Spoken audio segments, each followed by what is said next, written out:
इतिहासाच्या पानावर हजारोंनी अक्षरशः गर्दी केली होती, पण या गर्दीत एक नाव मात्र सूर्यासारखं चमकत होतं. ते नाव म्हणजे क्रांतिज्योती, क्रांतिकारक डॉक्टर बाबासाहेब आंबेडकर. सूर्याप्रमाणे तेज दिसणारं व्यासपीठ, चंद्राप्रमाणे शीतल छाया देणारे शिक्षक आणि चांदण्याप्रमाणे चमकणारे माझे स्पर्धक मित्र आणि मैत्रिणींनो, सुईच्या टोकाप्रमाणे दुधाचे दूध आणि पाण्याचे पाणी करणारे परीक्षक वर्ग. सर्वप्रथम डॉक्टर बाबासाहेब आंबेडकर यांना त्रिवार अभिवादन करते. मी कुमारी संस्कृती भारत खरात, स्वामी विवेकानंद विद्यालयाची विद्यार्थिनी, आपणासमोर विषय मांडते डॉक्टर बाबासाहेब आंबेडकर यांच्या स्वप्नातील भारत. डॉक्टर बाबासाहेब आंबेडकर यांच्या स्वप्नातील भारत समजून घेण्याच्या आधी डॉक्टर बाबासाहेब आंबेडकर कोण होते हे समजण्यास आवश्यक मला वाटतं. ज्ञानाचा अथांग सागर म्हणजे आंबेडकर. पेनाच्या शाईने क्रांती घडवणारा क्रांतिकारक म्हणजे आंबेडकर. समता, बंधुता, न्याय म्हणजे आंबेडकर. संविधानातील प्रत्येक अध्याय म्हणजे आंबेडकर. 14 तळ्याला आग लावणारा म्हणजे आंबेडकर, म्हणजेच भारतरत्न डॉक्टर बाबासाहेब आंबेडकर. डॉक्टर बाबासाहेब आंबेडकर हे स्वतंत्र भारताचे पहिले कायदेमंत्री होते. त्यांनी समता, बंधुता व महिलांसाठी मतदानाचा अधिकार मिळवून देण्यासाठी पुढाकार घेतला. त्यांनी फक्त दलित समाजासाठी आपले योगदान नाही दिले, तर डॉक्टर बाबासाहेब आंबेडकरांनी संपूर्ण समाजासाठी आपले योगदान दिले.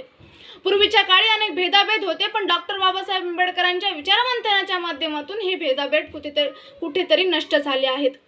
जातीभेद, धर्मभेद, गरीब श्रीमंत हे सगळं काही बाजूला सारून आज आपण डॉक्टर बाबासाहेब आंबेडकर यांच्या स्वप्नातील भारताकडे झेपावत आहोत. भारतातील राज्यमंत्र्यांनी संविधानातील न्याय, समता, बंधुता या मूलतत्वांशी एकरूपता साधली, तर डॉक्टर बाबासाहेब आंबेडकर यांच्या स्वप्नातील भारत नावाचा राष्ट्र निर्माण होईल. जर आभाळाला हात लावायचा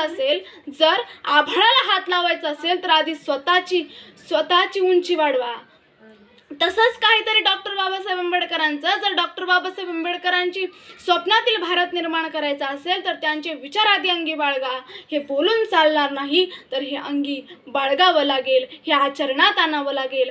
हजारो जाती, पोटजाती, उपजाती, पंथ, प्रांत, जगाच्या पाठीवरील धर्म, संस्कृती असे अनेक लोक या भारत देशामध्ये राहतात. म्हणजेच 800 खिडक्या आणि 900 दारं. विस्टन चर्चिल असं भाकीत करतात की हा भारत देश कधीही एक राष्ट्र होऊ शकत नाही, कधी एक संघ होऊ शकत नाही. हे भाकीत खरं ठरलं असतं, पण डॉक्टर बाबासाहेब आंबेडकर यांच्या संविधानामुळे हे भाकीत खोटं ठरलं. एवढी ताकद डॉक्टर बाबासाहेब आंबेडकरांच्या विचारांमध्ये होती, एवढी ताकद डॉक्टर बाबासाहेब आंबेडकरांच्या संविधानामध्ये होती. असं म्हणतात की पुजारी कोणाच्या हाताखाली आहे? तर पुजारी हा ट्रस्टीच्या हाताखाली आहे. ट्रस्टी कोणाच्या हाताखाली आहे? तर ट्रस्टी हा सरकारच्या हाताखाली आहे. सरकार कोणाच्या हाताखाली आहे? तर सरकार ही केंद्र सरकारच्या हाताखाली आहे. केंद्र सरकार ही कोणाच्या हाताखाली आहे? तर केंद्र सरकार ही संसदेच्या हाताखाली आहे. संसद कोणाच्या हाताखाली आहे? तर संसद ही राष्ट्रपतीच्या हाताखाली आहे. राष्ट्रपती कोणाच्या हाताखाली आहे? तर राष्ट्रपती हा संविधानाच्या हाताखाली आहे. तुम्ही बघितलंय, आम्ही बघितलंय आणि आपण सर्वांनी बघितलंय की संविधान कोणाच्या हाताखाली आहे? तर संविधान हा भारतरत्न डॉक्टर बाबासाहेब आंबेडकरांच्या हाताखाली आहे.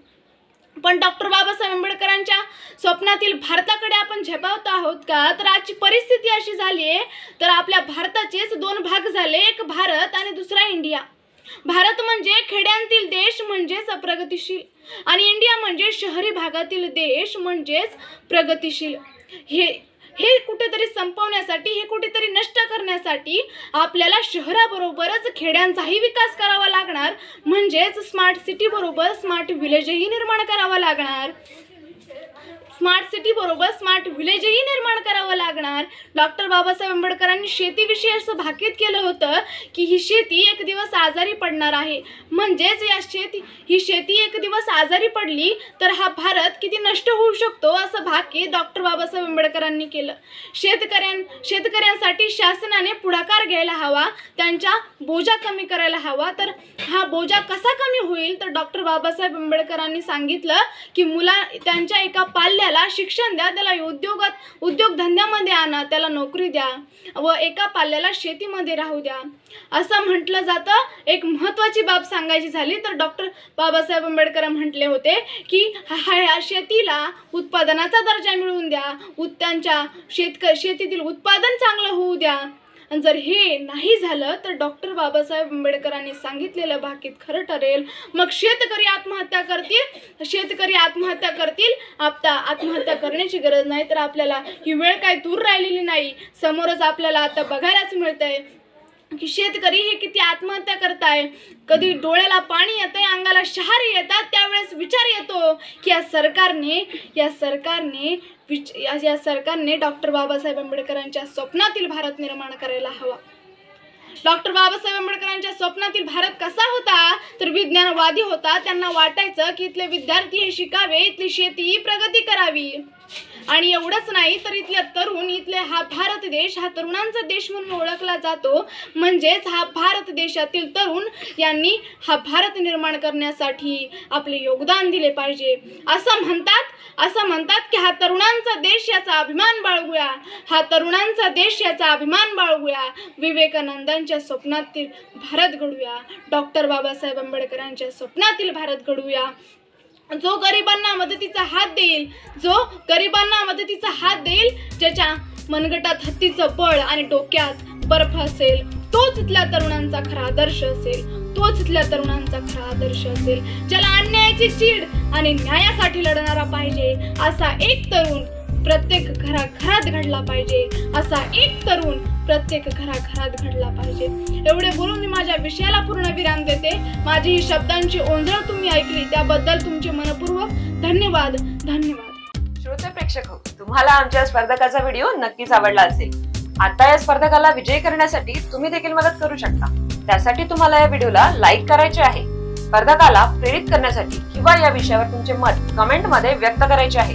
त्याचबरोबर या स्पर्धकाचा व्हिडिओ जास्तीत जास्त लोकांपर्यंत शेअर देखील करायचा आहे. स्पेक्ट्रम अकॅडमी स्पर्धा परीक्षांच्या तयारीसोबतच महाराष्ट्राच्या कानाकोपऱ्यात विविध शैक्षणिक आणि सामाजिक उपक्रमांचे आयोजन करीत असते. ही स्पर्धा अशाच उपक्रमांचा एक भाग आहे. तुम्ही देखील स्पेक्ट्रमच्या या परिवारात सामील होऊ शकता. स्पेक्ट्रमच्या विविध उपक्रमांची अपडेट मिळवण्यासाठी या युट्यूब चॅनलला सबस्क्राईब करायला विसरू नका. व्हिडिओ शेवटपर्यंत पाहिल्याबद्दल आपले मनपूर्वक आभार.